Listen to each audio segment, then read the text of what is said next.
हाय everyone Odia easy tutorial रो आउ एक नुआ अध्याय को अनेक अनेक स्वागत। आज वीडियो रे आमे देखिबा गोटे इंग्रजी रचना दी ऑटम सीजन अर्थात शरत ऋतु आरंभ करिबा। प्रथम introduction. In India we count 6 seasons in a year. Bharat रे गोटे वर्ष रे 6टी ऋतु गणना करा जाय थाए बा 6टी ऋतु को हिसाब करा जाय थाए। Autumn is one of them. समान को मध्य शरत ऋतु होछि गोटिए। It is composed of September and October. October और सेप्टेम्बर मास को नेकी शरत ऋतु होई थाए। It comes after the rainy season. एहा वर्षा ऋतुर परे आसी थाए। It is the third season of the year when fruits is gathered. एहा हेउछि वर्षर तृतीयतम ऋतु जेते बेले कि फल मानकर संभार होता है बा बहुत परिमाण रे फल मिलता है। So it is known as the fruit gathering season. तेणु एहा को बा एहा गोटे फल संभार को ऋतु भाव रे जनाशुना। एबे जानिबा यूजफुलनेस। एहार उपकारिता कौन रही। Autumn is at war with the rain. शरत ऋतु वर्षा ऋतु सहित युद्ध कला भली लगी थाए। The autumn wind dispels the clouds in the sky. शरत ऋतु जो पवन बही थाए बा शारदीय पवन कौन करी थाए आकाश रे जो सब मेघखंड थाए बादल खंड थाए ताकू से दूरीभूत करी थाए। The sunny weather of autumn wipes off the footprints of the rainy season.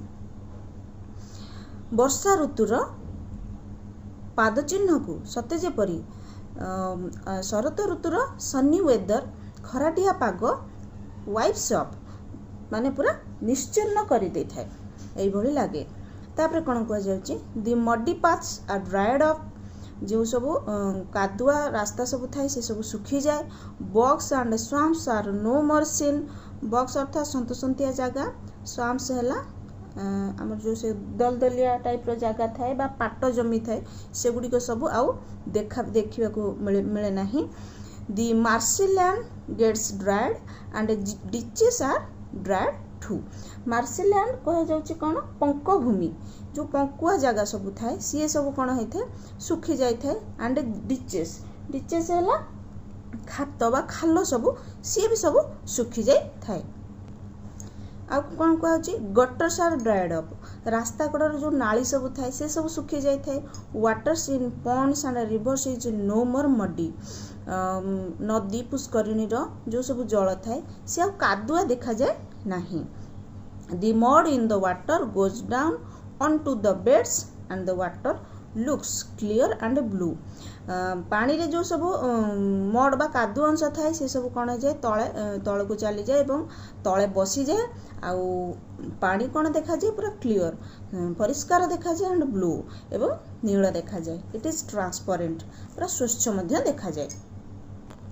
एबे देखिबा नेचुरल साइड्स कौन सब देखा जाए प्राकृतिक दृश्य कौन रही ऑटम सीजन बा शरत ऋतु सेटा देखिबा। Autumn is decked with the beauties of nature. प्रकृतिर सौंदर्य रे सज्जित हैला भली देखा जाए शरत ऋतु। The dry clouds float in the sky. कौन कह जाउची ना आकाश रे ड्राई क्लाउड्स माने जो थरे जलीय बाष्प विहीन मेघखंड बादल खंड सब आकाश रे भासिला भली देखा जाती। Most of them are white and bulging. समान को मध्य अनेक गुड़िए धला पूरा स्वच्छ धला देखा जाती एंड बल्गिंग पुंजा पुंजा ही देखा जाती। They look like sailboats floating on the sea. जेमिति नील सागर रे डंगा गुड़िक भासी थाए सेही भली भाव रे नील आकाश रे बादल गुड़िक देखा जाती। आउ कौन कह जाउची sometimes clouds drizzle and sometimes they rain a few drops. बेले बेले झिपझिप होइकी वर्षा देई थांती से बादल खंडर झिपझिप होइकी वर्षा होई थाए। आउ बेले बेले कौन होई थाए ना अल्प केते बुंदा वर्षा होई थाए। तापर कुआ गला the beautiful autumnal flowers are in bloom. बहुत सुंदर सुंदर शरत ऋतुर फूल माने सब फुटी थांती। We see many kinds of lotus in the ponds. आमे कौन करू ना पोखरी रे बा पुष्करिणी रे अनेक प्रकार पद्म देखा पाई था। They are white blue and red सेगुड़िक धला रंगर थांती नील रंगर थांती एवं लाल रंगर मध्य थांती। All the day they look at the sun दिन सारा से माने सूर्य आड़ को अनेकी रही थांती। The white and blue lilies bloom in the evening संध्या समय धला एवं नील रंगर कई सब फुटी थाए। Some of the lilies are red too अधिकांश कई फूल मध्य लाल रंगर थांती। ऑल द नाइट सारा राति दे गेज एट द मून से माने चंद्रंग आड़ को निरीक्षेकी बा निरीक्षण करिके रही थांती। आउ कह जाउची the glossy moon of autumn beams bright चिकचिकिया चंद्र बा जह्न शरत ऋतु कौन करथांती ना बीम्स ब्राइट पूरा उज्जवल भाव से माने सेमानकर किरण प्रदान करथांती बा उज्ज्वलित देखा जाती। The moonlit sky looks like a beautiful blue glass moonlit sky बा चंद्र आलोकित आकाश केमिति देखा जाए बहुत सुंदर नील रंगर काच भली देखा जाए। The autumnal breeze passes through the green boughs of the tree and the leaves rustle से कौन कौच ना ऑटमनल ब्रिज शरत ऋतुर जो धीर समीर बा धीर पवन से कौन करिथाए जो गछर बड़ बड़ शाखा थांती बा मुख्य शाखा थांती से जो पत्र सब थांती ना तारी मध्य देकी से धीर समीर जितियाले अतिक्रम करे से पत्र गुड़िक सब खसखस शब्द करिथांती। They make a dream land of light and shade से माने गोटे छाई एवं आलोक एवं छाईर गोटे जमती लुचकाली खेल भली यह हमको लगे। The cool touch of the autumnal wind works magic in us कौन कौच ना शरत ऋतुर जो धीर पवन सी केमिति से जो धीर पवन जो कूल टच तार जो ठंडा स्पर्श आम देहरे सते जमिति गोटे मैजिक भली काम करे बा गोटे सिहरण आणला भली लगे। आउ कह जाउची we feel a thrilling sensation all over our body and new vision come to our mind कौन हुए ना आमे गोटे थ्रिलिंग सेंसेशन अर्थात जमती रोमांचकर चांचल्य आमर बॉडी रे खेली जाए से भली आमे अनुभव करूँ and new vision come to our mind गोटे नुआ दृश्य बा नुआ चिंताधारा नुआ दृश्य आम मस्तिष्क को बा आम मन रे आसी थाए। ये गला प्राकृतिक दृश्य तापर आमे जानिबा कनक्लूजन बा शेष कथा बा उपसंहार। Autumn is cool and beautiful शरत ऋतु होची ठंडा एवं सौंदर्यर ऋतु।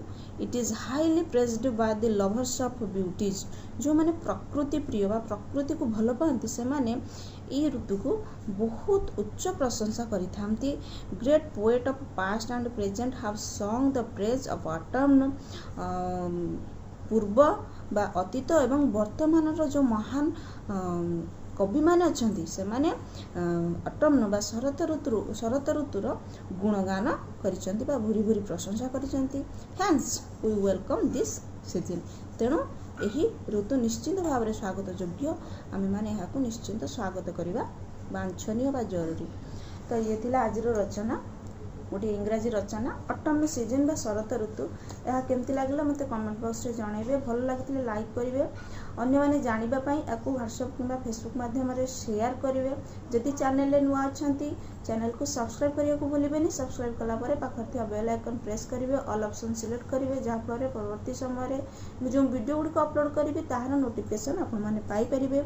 आज पई रखुची पुणी आसीबे आ गोटे नुआ वीडियो रे नुआ टॉपिक नै के से पर्यंत thank you take care bye bye and have a lovely day.